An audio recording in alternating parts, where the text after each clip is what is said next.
¿Qué tal, amiguitos? En este video vamos a resolver ahora este ejercicio de acá. Dice así, a ver, tenemos un cilindro de longitud L igual 20 centímetros, esta longitud de acá.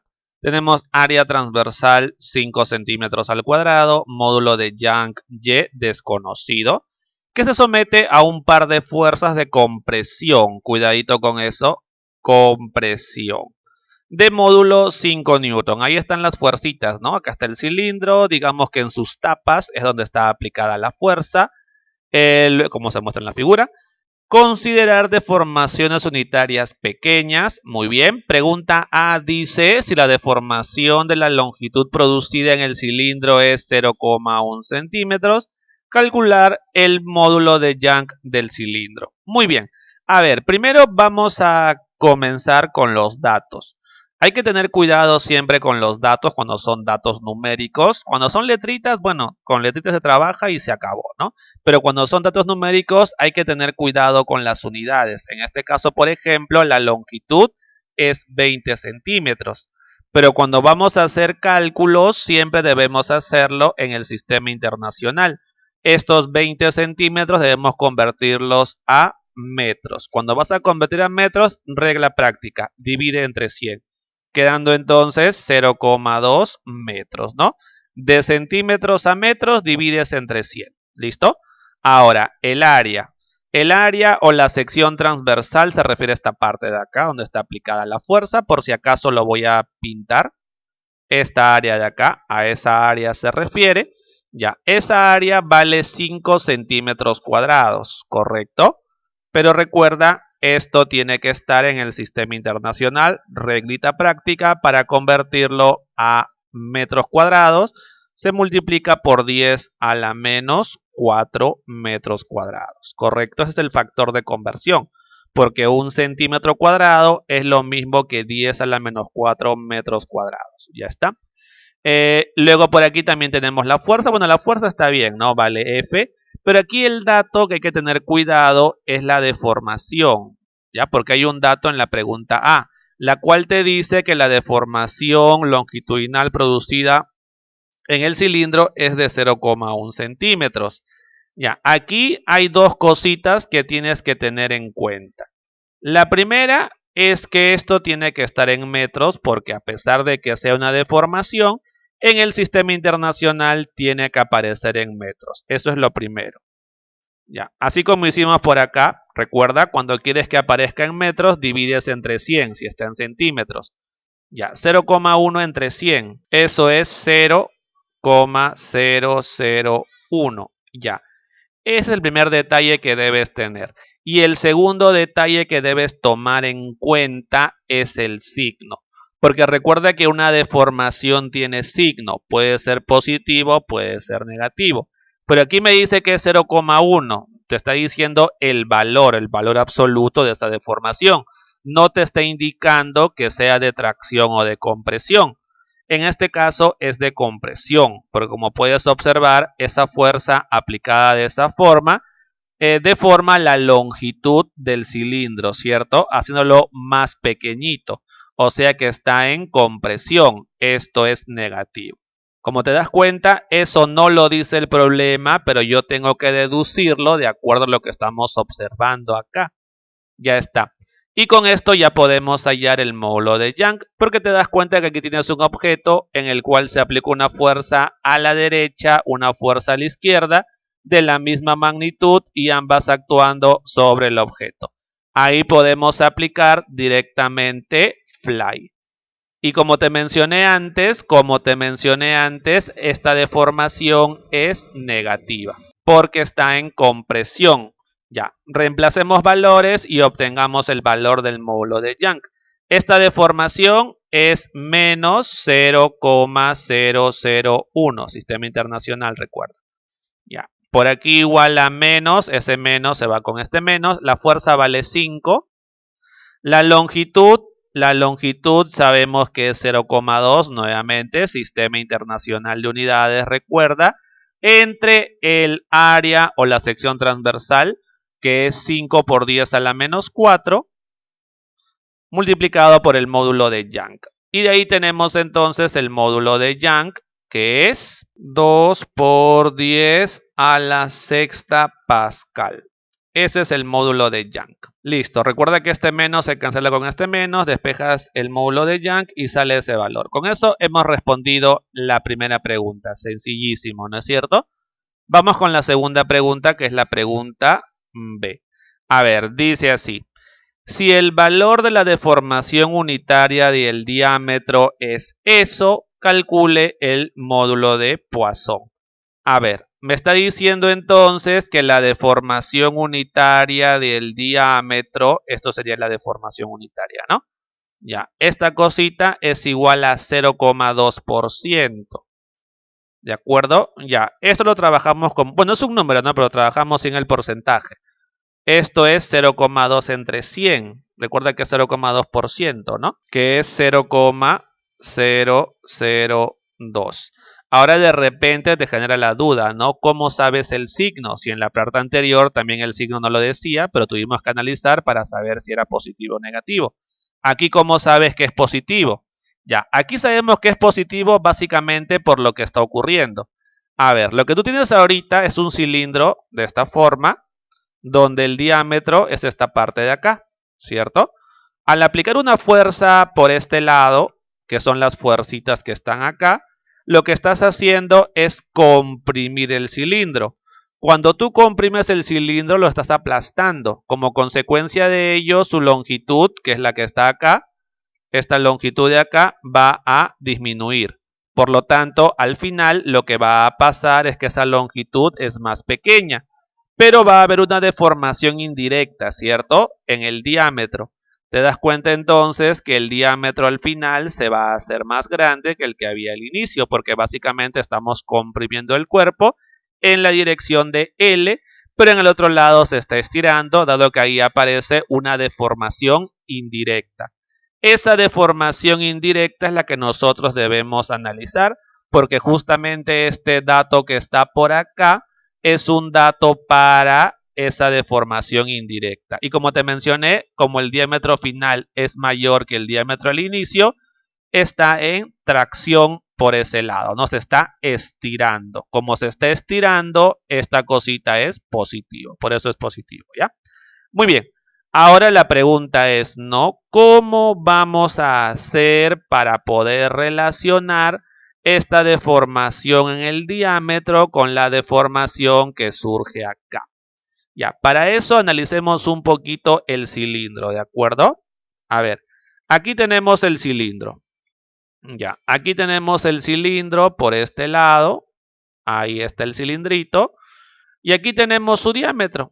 Así es, aquí tenemos su diámetro. Este es su diámetro y esta es su longitud. Ya está. Ahora, vamos a establecer las direcciones en las cuales vamos a analizar básicamente la deformación.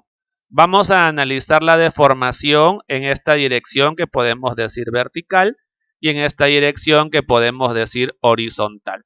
Entonces solamente habrán dos deformaciones, una en la vertical y otra en la horizontal, que es la longitud.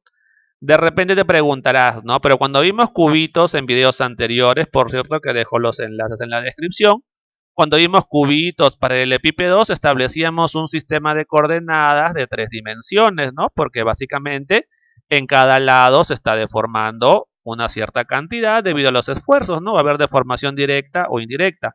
¿Por qué aquí, si la figura también es un volumen, por qué en este caso no son 3 dimensiones? Lo que pasa es que esta sección de acá, esta área, se deforma de manera longitudinal igual por todos lados. O sea, lo que se va a deformar por acá, que básicamente sería esto, es exactamente lo mismo que se deforma por acá. ¿Correcto? Porque básicamente se trata del mismo diámetro. Este es el diámetro original y este es el diámetro original. Es lo mismo, ¿cierto? Por eso se deforman exactamente lo mismo. Es por eso que solamente es necesario, en este caso, analizar dos longitudes. La del diámetro o la dirección radial también le puedes decir. Y la dirección longitudinal en la cual es la longitud del cilindro. ¿De acuerdo? Muy bien, entonces, hecha esa aclaración, vamos a calcular, o vamos a indicar, mejor dicho, cada deformación. Primero indiquemos la deformación directa, ¿de acuerdo? Ya, a ver, indiquemos por aquí deformación directa. Ya, entonces la deformación directa es justamente donde aparece la fuerza. La fuerza aparece en el eje, en el lado, ¿no? En la longitud. Ya, entonces va a ser la deformación directa esto de acá. Pero recuerda que la deformación es dato del problema menos 0,001 entre la longitud. Recuerda que esta es la longitud sin deformar, 0,2. 0,2. Ya está. ¿Y esto cuánto es? Menos 0,05 es esto, ¿no? 0,05. Ya está. Esto es entonces la deformación directa, porque ahí está la fuerza. Ahora vamos con la deformación indirecta. Muy bien, la deformación indirecta sería la deformación que está acá, ¿no? Porque justamente en esta dirección, que es la dirección del diámetro o también llamada la dirección radial, en ese lado no aparece ninguna fuerza. Por lo tanto, tenemos por aquí que la deformación indirecta, en este caso, es igual a menos Poisson multiplicado por la deformación directa. ¿Estamos de acuerdo? No recuerda, ¿cierto? La deformación indirecta unitaria es igual a menos Poisson deformación directa, ¿cierto? Unitaria. Esa es la relación. Solamente aquí teníamos que descubrir cuál era la deformación indirecta. Esa es la del diámetro, porque ahí no aparece ninguna fuerza. Y ya está. Todo lo que está aquí se conoce porque esta deformación indirecta que está por acá vale 0,002. 0,002. Esto de aquí es menos Poisson y esto también lo conocemos, es lo de acá. Menos 0,005. Ya, menos con menos se hace más y de ahí tenemos el módulo o coeficiente de Poisson, que es 0,4. Y listo, se terminó. Ese es el módulo coeficiente de Poisson, es la respuesta a la pregunta B. Ya, ahora vamos con la pregunta C. Dice así: determinar la deformación volumétrica unitaria del cilindro. Ya, muy bien. A ver, continuemos por acá. Ya, ¿cómo vamos a hacer para calcular la deformación volumétrica unitaria del cilindro? Ya, vamos a hacer esto, ¿de acuerdo? Me piden la deformación volumétrica unitaria del cilindro. ¿De acuerdo? Eso me está pidiendo. Ya, para eso nosotros debemos recordar primero cómo se calcula el volumen de un cilindro. El volumen de un cilindro, conociendo el diámetro, bueno, primero el volumen del cilindro se calcula así. Tienes el cilindro y esta es su tapa. Ya, su volumen se calcula multiplicando el área de la tapa por su longitud. En este caso, como estamos trabajando con el diámetro, el área debemos expresarlo en función del diámetro. Eso es pi por d cuadrado entre 4. Y si quieres expresarlo en función del radio, de repente por otro problema, el área sería pi por r cuadrado, ¿no? La relación entre el diámetro y el radio es esta de acá, de ahí salen esas dos ecuaciones. En este caso, la que me interesa es esta porque estamos trabajando con el diámetro. El volumen entonces será el área que está por acá multiplicado por la longitud. O sea, va a ser pi por d cuadrado entre 4 multiplicado por L. ¿Listo? Ya, pero yo no quiero el volumen en sí, porque acá está, ¿no? Y lo que yo quiero es la variación del volumen, lo que cambia el volumen. Indicamos por aquí entonces la variación del volumen. Y esta variación del volumen es obviamente la variación o el cambio de esta cantidad. Y aquí hay un dato muy interesante. El dato es que debemos considerar deformaciones unitarias pequeñas. ¿Qué significa que consideremos deformaciones pequeñas? Significa que esta deformación volumétrica, por ser muy pero muy pequeña, podemos considerarla como un diferencial de ese volumen. ¿De acuerdo? Ya. Y esto justamente nos ayuda a resolver el problema, porque aquí voy a tener un diferencial de volumen y por el otro lado un diferencial de esta expresión. Pero recuerda, como consecuencia de la aplicación de esas fuerzas, las de acá, se generan deformaciones directas en la longitud y deformaciones indirectas en el diámetro. O sea que en pocas palabras, cada una de estas cantidades, el diámetro y la longitud, han estado cambiando conforme se han generado las deformaciones. Entonces, al momento de desarrollar ese diferencial, lo que vamos a tener que aplicarle el diferencial es al de diámetro y a la longitud. A ver, me va a quedar así, mira, diferencial de volumen. Ya. A ver, aplicamos. Primero para el L. Aquí me va a quedar pi por d cuadrado entre 4 diferencial de L. Estoy aplicando el diferencial al producto, ¿de acuerdo? Más, aquí me va a quedar pi entre 4 por L por el diferencial de d cuadrado. Ya, pero tú debes recordar que el diferencial de d cuadrado es 2d diferencial de d. Cálculo nada más, ¿ya? Cálculo. Lo que tú has visto en diferenciales en cálculo, aquí lo estamos aplicando en este casito, ¿no? Ya, a ver, va a quedar así, mira, va a quedar así, perdón. Así está quedando. Así, esta cosita es esto. Ya, pero yo no quiero, recuerda, yo no quiero en sí el diferencial de volumen. Lo que yo quiero es diferencial de volumen entre volumen. Eso vamos a hacer por acá entonces, ¿no? El diferencial de volumen entre el volumen. Entonces, cada expresión de acá lo voy a dividir entre el volumen.